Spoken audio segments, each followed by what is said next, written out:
Hello guys, how's it going? My name is Darren, and this video is, yes, another video about people complaining about the new leveling system. I don't want to do too many of these, but I think this one will be very interesting. So if you will, please dive into this video with me. Make sure to bring your tin hat, as we'll be talking about some conspiracy theories, or at least I like to call them conspiracy theories because the name sounds a lot juicier than people's ridiculous ideas about what they think is real, but it's probably not.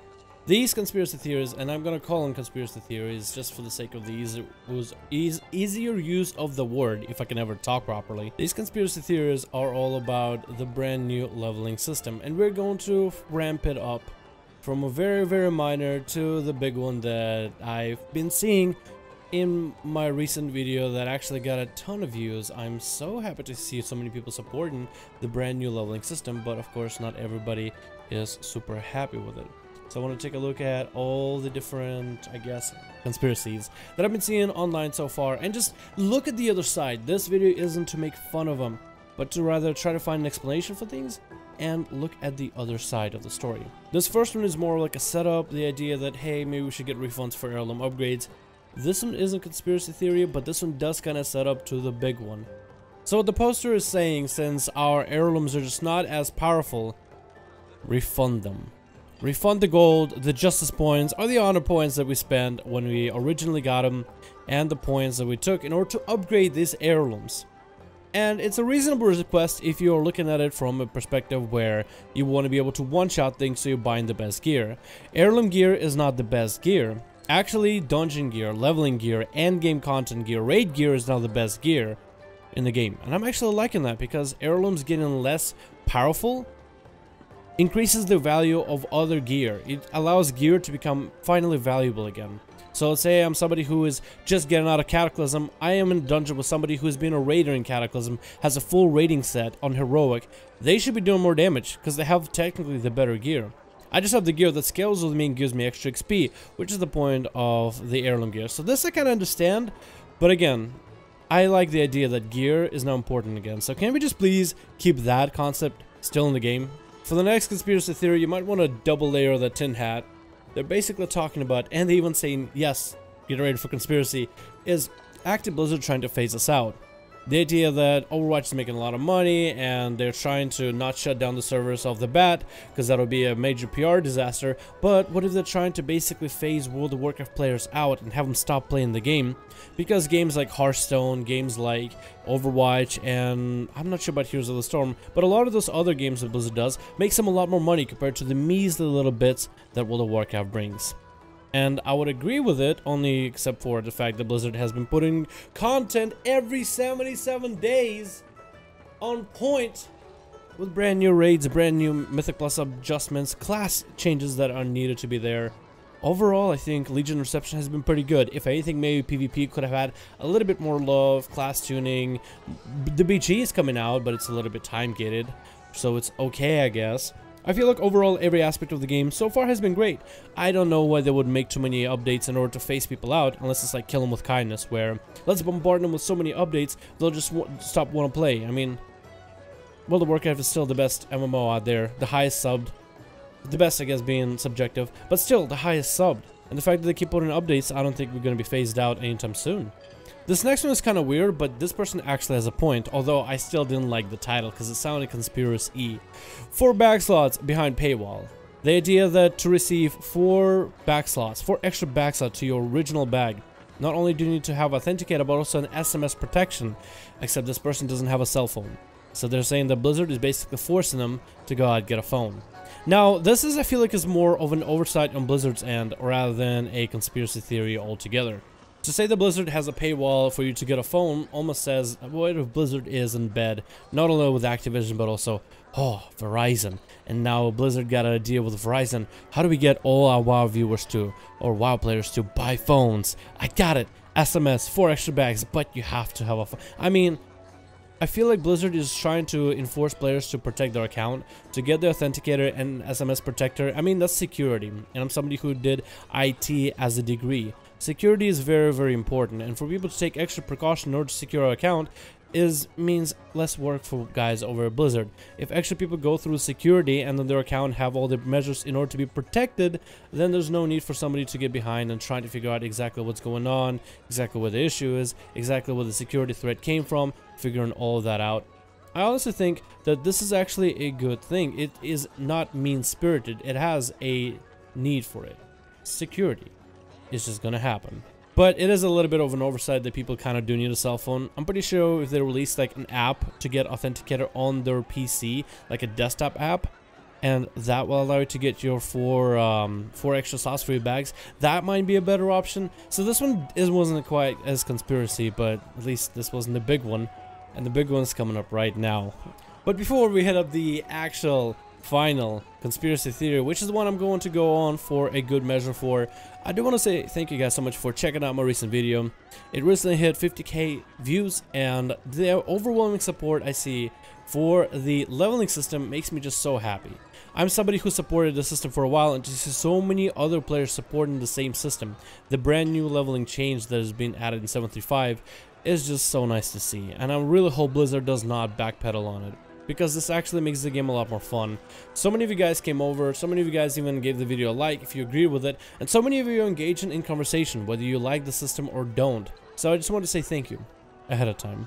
Now let's get into the big one, and this is going to be juicy because this actually had some substance, and I was going to make a video on the idea that maybe there's a possibility that Blizzard is trying to rake in more money, but not. So the person goes on to say, maybe the idea behind the questing, making it harder, making it more boring, extending the fights, even the dungeon scaling, and how the fact that you can't do dungeon grinds anymore for XP, slowing down the questing process is a way for people to have to buy a character boost. It's all for the money. And this forum post is not the best example, but this is something you will actually see in that video that I was referencing earlier. The people that are against the brand new questing system. In that system, you'll actually see so many people that are saying that this is all a big scam. And they don't have the money, all they have is the time, and the argument that money is time is weird and does not work here and doesn't apply, and just a really complicated mess worth of comments. But the question is this a scam, or is the leveling system a scam? Or is it a scam or a leveling system? I guess the better question. And I would agree that it was a scam if it was still patched 7.3.5 PTR a couple months ago. Mainly because back in 7.3.5 there was actually a placeholder on a Blizzard store. It was a placeholder for a leveling potion. But it's nothing new. We actually seen this leveling potion happen back in Mists of Pandaria, and it never actually came to fruition. That still same placeholder was available in 7.3.5. And I'm not sure if it was available in patches before, but I only noticed it recently. Now, that potion had a couple different ways you could get it. You could buy it as a single pack with the fake PTR currency that was just used for testing, which when you try you actually don't get the item at all. And then there was a 5-pack for it. And it made me think, in conjunction with the leveling changes, where they try to slow things down, change the pace, make it a little bit more balanced, I guess, but still they are slowing it down essentially, to add in a leveling potion system that you can buy could be bad.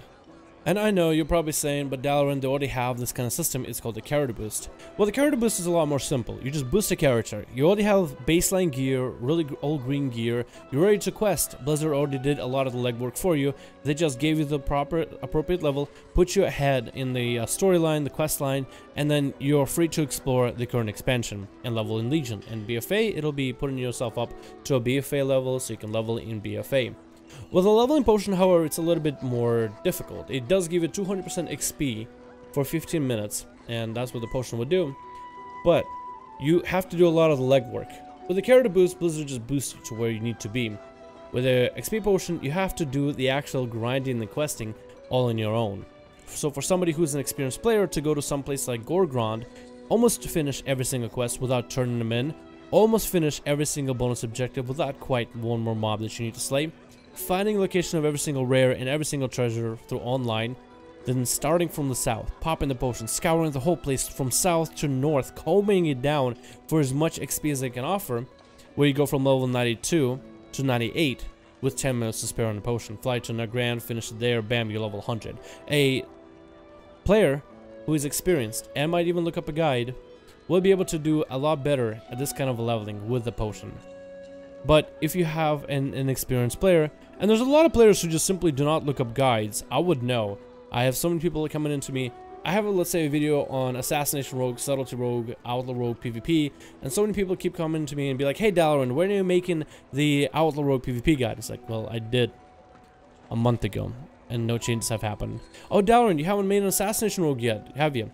No, I have. I have three or four of them throughout the whole Legion expansion so far. You can literally just look up Assassination Rogue PvP. Chances up, with the fact that I post so many videos, I will be up there.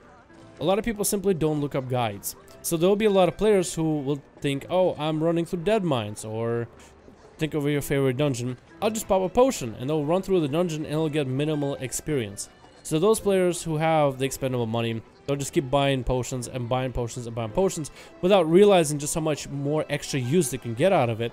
And then this way, Blizzard could make a lot more money. But because we don't have these potions, we don't have an increased price for character boost or anything. That's why I feel like this isn't quite a conspiracy. But I guess is in the eye of the beholder in the long run. Some people really do believe that this system is one of the worst systems possible. And for somebody who's, let's say, it's hard for me to really say anything, because I feel that the questing system is not that much harder than it was. It simply just embraces the concurrent level stuff, like Legion stuff. In Legion, when you're doing a heroic dungeon, even if you have insane gear, sometimes you need to follow the mechanics. Sometimes you need to kill the adds before the boss. Sometimes you need to know how to play a rotation in order to pull enough damage in order to get through the content a little bit faster. And sometimes you need to know how to press your buttons. That's what 735 really does. It kind of forces you to learn how to play a class as you level, because there's so many people that end up getting to max level and they just do 0 damage because they don't even know their rotation. And it's a little sad to see from time to time. So overall, I would say, no, I don't think 735 is a scam, but what do you think in the comments below? That's really up to you guys to decide. I hope you enjoyed this background footage of Dead Mines, because it's actually very near and dear to my heart. I started the game back in Cataclysm, and Dead Mines was the first dungeon I ever ran multiple times as a trial account. Me and my friends ran this dungeon so much while just waiting our trial accounts, just get them to max level 20 before actually subscribing to the game, because it was the first time I ever played World of Warcraft. We knew this dungeon like the back of our hand. And in Warlords and the Legion, this dungeon became more and more of a joke, just really skippable content. It was really silly. So to be able to go and do it again in 735, just like how I remember, for the most part, the ad pulls, the boss pulls, and the mechanics that I actually get to see, the fact that I actually get to play out my rotation with as many buttons as I really have. As you can see, action bar is really empty. It felt so good to really play the game how it was kind of meant to be. Overall, thank you guys so much for watching this video. I hope you enjoyed. If you want to see more updates like these, more discussion videos, more dueling videos, update for 735 and future patches, as well as BFA, be sure to like the video, because likes allow my videos to reach a wider audience, which gives me more people to go and watch my videos. Subscribe to catch all the content, and be sure to hit the notification bell as well to catch every single live stream, which we do every single day except for Thursday. Thank you all so much for watching. Let me know your guys' comments below on what you think about the video and the discussion. More than welcome to voice your opinions, whether you like 735 leveling or not. Thank you all so much, and I'll see all of you in the next one.